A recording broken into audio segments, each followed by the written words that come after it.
હવે હાઈવે પર એમ્બ્યુલન્સને મોડું પડ્યું તો કોન્ટ્રાક્ટરની ખેર નથી. હાઈવે પર અકસ્માત થાય અને એમ્બ્યુલન્સ સમયસર ન પહોંચે તો હવે થોડું મોડું થયું કહીને છટકી નહીં શકાય. NHAI એમ્બ્યુલન્સ સેવાઓ માટે સમયની સાથે દંડ પણ નક્કી કરી દીધા છે. સૌથી પહેલા ઇમરજન્સી કોલ આવ્યો, માત્ર 1 મિનિટની અંદર કોલ સ્વીકારવો જ પડશે. વધુ સમય લાગ્યો તો 5000 દંડ.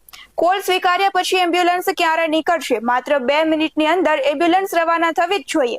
દરેક વધારાની મિનિટ માટે ₹5000 દંડ. હવે આવીએ અકસ્માત સ્થળે. જો અકસ્માત એમ્બ્યુલન્સના બેઝથી 10 કિલોમીટરની અંદર છે તો એમ્બ્યુલન્સે 10 મિનિટમાં ઘટના સ્થળે પહોંચવાનું રહેશે. નિયમ તૂટ્યો તો ₹10,000 દંડ. અકસ્માત સ્થળેથી દર્દીને લીધા બાદ વધુમાં વધુ 1 કલાકમાં નજીકની હોસ્પિટલ પહોંચાડવાનો નિયમ છે. વિલંબ થાય છે તો ₹10,000 દંડ. અને જો કોઈ એમ્બ્યુલન્સ ઇમરજન્સી કોલ સ્વીકારવાનો ઇનકાર કરે છે તો દરેક કેસમાં ₹10,000 દંડ. હવે જીપીએસની પણ વાત સાંભળી લો. એમ્બ્યુલન્સનું જીપીએસ